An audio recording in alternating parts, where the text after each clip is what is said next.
किसान नेताओं ने भारत बंद का समर्थन करने वाले राजनीतिक दलों को दी सख्त हिदायत। जी हां, नए कृषि कानूनों पर किसानों की तरफ से 8 दिसंबर को देशव्यापी भारत बंद बुलाया गया है। इस बंद का कांग्रेस के अलावे देश भर के 11 राजनीतिक दलों ने अपना समर्थन दिया है।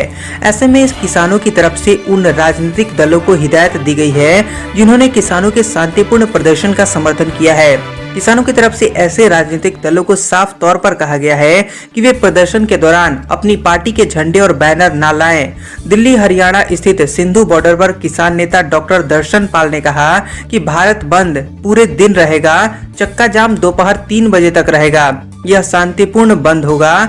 हम इस पर अड़े रहें कि किसी भी राजनीतिक दलों के नेताओं को अपने मंच की इजाजत नहीं देंगे। इधर एक अन्य किसान नेता निर्भय सिंह ने बताया कि हमारा प्रदर्शन पंजाब तक ही सीमित नहीं है, दुनिया भर से यहां तक कि कनाडा के प्रधानमंत्री ट्रूडो हमारा समर्थन कर रहे हैं। हमारा प्रदर्शन शांतिपूर्ण तरीके से होगा। यात्रियों को इन 120 स्टेशनों पर देना होगा ज्यादा किराया, सरकार का यह है प्लान। जी हां, जल्द ही देश के बड़े रेलवे स्टेशनों पर यात्रियों को ज्यादा किराया देना पड़ सकता है। इंडियन रेलवे कई स्टेशनों पर रीडेवलपमेंट का काम शुरू करने जा रही है, जिसके लिए यात्रियों से सर्विस चार्ज लिया जा सकता है। आपको बता दें कि सरकार की नजर इस समय 100 से ज्यादा स्टेशनों पर है जहां पर यह काम शुरू किया जा सकता है। आपको बता दें ये काम प्राइवेट प्लेयर की मदद से किया जाएगा, तो ऐसे में वह अपनी कमाई के लिए यात्रियों से यूजर चार्ज ले सकते हैं। टाइम्स ऑफ इंडिया की खबर के मुताबिक कैबिनेट आने वाले 2 हफ्तों में इस पर फैसला ले सकती है कि यात्रियों से कितना यूजर चार्ज लिया जाए। इसके अलावा ये चार्ज किन किन स्टेशनों पर लागू होगा, रेल मंत्रालय इसको लेकर जल्द फैसला ले सकती है। ऐसा माना जा रहा है कि यह चार्ज 10 रुपए से लेकर 50 रुपए के बीच हो सकता है। आपको बता दें अलग अलग क्लास में सफर करने वाले यात्रियों के लिए ये चार्ज अलग अलग हो सकता है। ऐसा माना जा रहा है कि इंडियन रेलवे शुरुआत में 120 स्टेशनों पर यूजर चार्ज लागू कर सकता है। इन स्टेशनों की लिस्ट में नई दिल्ली, मुंबई, छत्रपति शिवाजी टर्मिनल, नागपुर, तिरुपति, चंडीगढ़, ग्वालियर जैसे कई स्टेशनों के नाम शामिल हैं। कृषि कानून को लेकर पीएम मोदी ने कहा, पिछली शताब्दी में उपयोगी रहे कानून अगली सदी के लिए बोझ बन जाते हैं। जी हां, नए कृषि कानूनों को लेकर किसानों के व्यापक आंदोलन के बीच पीएम नरेंद्र मोदी ने कहा कि पिछली शताब्दी के कानूनों को लेकर अगली सदी का निर्माण नहीं किया जा सकता। उन्होंने कहा कि पिछली सदी में उपयोगी रहे कानून अगली शताब्दी के लिए बोझ बन जाते हैं, इसलिए सुधार की प्रक्रिया लगातार चलनी चाहिए। आपको बता दें कि दिल्ली की सीमाओं पर किसान प्रदर्शन कर रहे हैं और भारत बंद का उन्होंने ऐलान किया है। इस बंद का कांग्रेस समेत करीब 20 विपक्षी दलों ने अपना समर्थन दिया है। पीएम मोदी ने आगरा मेट्रो रेल परियोजना के निर्माण कार्यों की वर्चुअल तरीके से शुरुआत करने के बाद अपने संबोधन में किसी का जिक्र किए बगैर कहा कि नई सुविधाओं और व्यवस्थाओं के लिए सुधार बहुत जरूरी है। हम पिछली शताब्दी के कानून लेकर अगली शताब्दी का निर्माण नहीं कर सकते। जो कानून पिछली शताब्दी में बहुत उपयोगी हुए वो अगली शताब्दी के लिए बोझ बन जाते हैं और इसीलिए सुधार की लगातार प्रक्रिया होनी चाहिए। 2020 में महंगाई की एक और मार, 20% तक महंगे हो सकते हैं फ्रिज, टीवी जैसे इलेक्ट्रॉनिक उत्पाद।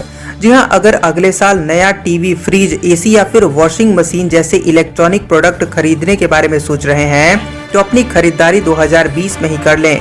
खबर है कि इलेक्ट्रॉनिक उत्पाद बनाने वाली कंपनियां कच्चे माल के दाम में वृद्धि के चलते प्रोडक्ट की कीमतों में वृद्धि की तैयारी कर रही हैं। अंग्रेजी अखबार इकोनॉमिक टाइम्स में छपी खबर के अनुसार कंपनियां बहुत जल्द TV, fridge, washing machine, air conditioner, microwave आदि की कीमत में 20% तक बढ़ोतरी कर सकती हैं। अखबार की खबर के अनुसार ये कंपनियां इसी महीने कीमत वृद्धि से जुड़ा हुआ निर्णय ले सकती हैं। बताया जा रहा है कि इन कंपनियों पर कॉपर, जिंक और एल्यूमिनियम के अलावे महंगे प्लास्टिक की मार पड़ सकती है। हालांकि कोरोना से उबर रही ये कंपनियां पिछले कई दिनों से कीमतों को लेकर दबाव में थीं, लेकिन अब संभव है कि ये कंपनियां दिसंबर में ही कीमतों में वृद्धि का फैसला ले लें। भारत बंद का राहुल गांधी ने किया समर्थन, बोले देश के अन्नदाता से अत्याचार और अन्याय असहनीय है। जी हां, किसान संगठनों की ओर से आहूत भारत बंद से एक दिन पहले कांग्रेस नेता राहुल गांधी ने मोदी सरकार पर निशाना साधा है। उन्होंने भारत बंद का समर्थन करते हुए कहा कि सरकार को नए कृषि कानूनों को वापस लेना चाहिए। राहुल गांधी ने ट्वीट करते हुए कहा कि 8 दिसंबर को किसान क्रांति के समर्थन में संपूर्ण भारत बंद है। हम इसका पूर्ण रूप से समर्थन करेंगे। देश के अन्नदाता से अत्याचार और अन्याय असहनीय है। अदानी अंबानी कृषि कानून वापस लो।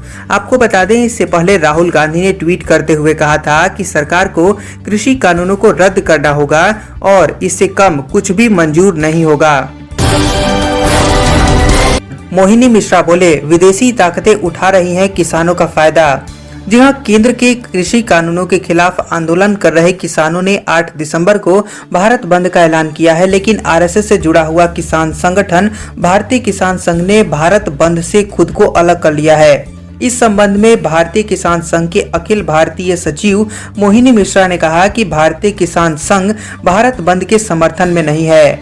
उन्होंने आरोप लगाया कि विदेशी ताकतें और राजनीतिक दल किसानों के आंदोलन का फायदा उठा रहे हैं। मोहिनी मिश्रा ने कहा कि लंदन में प्रोटेस्ट और कनाडा में हो रही बयानबाजी बता रही है कि किसान आंदोलन का देश विरोधी ताकतें कैसे इस्तेमाल कर रही हैं।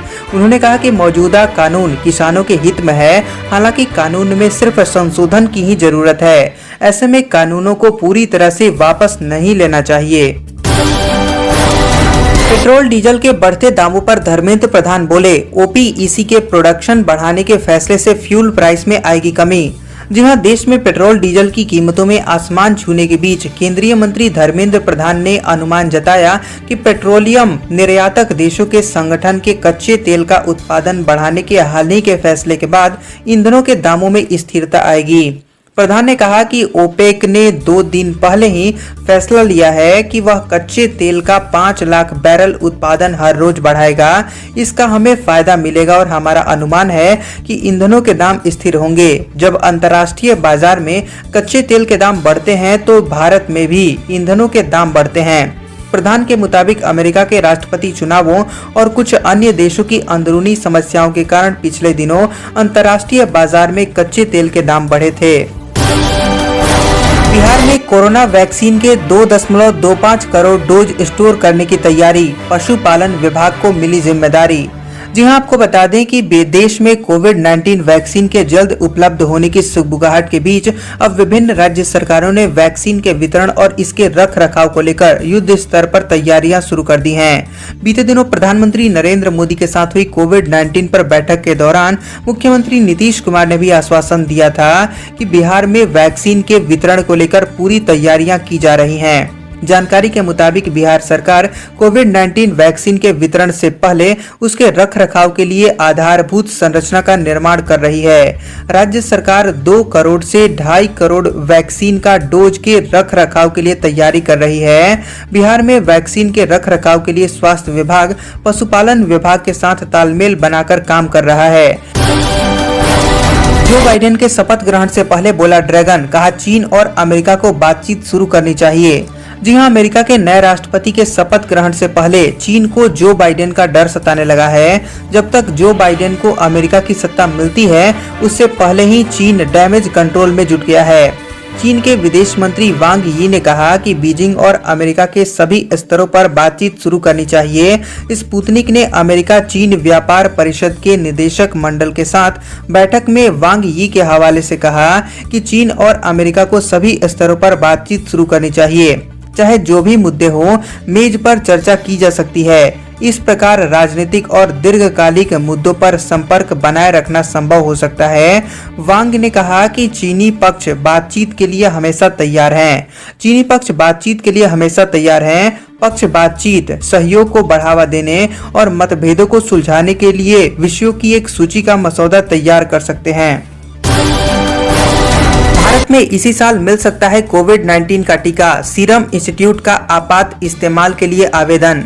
जी हां, सीरम इंस्टीट्यूट ऑफ इंडिया ने अपने कोविड-19 के टीके कोविशील्ड के आपात इस्तेमाल की अनुमति के लिए भारतीय औषधि महानियंत्रक के पास आवेदन दिया है। इससे पहले अमेरिका की फार्मा क्षेत्र की दिग्गज कंपनी फाइजर की भारतीय इकाई ने औषधि क्षेत्र के नियामक से इसी तरह की मंजूरी मांगी है। यह आवेदन करने वाली फाइजर पहली कंपनी है। फाइजर ने भारत में फाइजर या बायोएनटेक के आपात इस्तेमाल के लिए नियामक की मंजूरी मांगी है।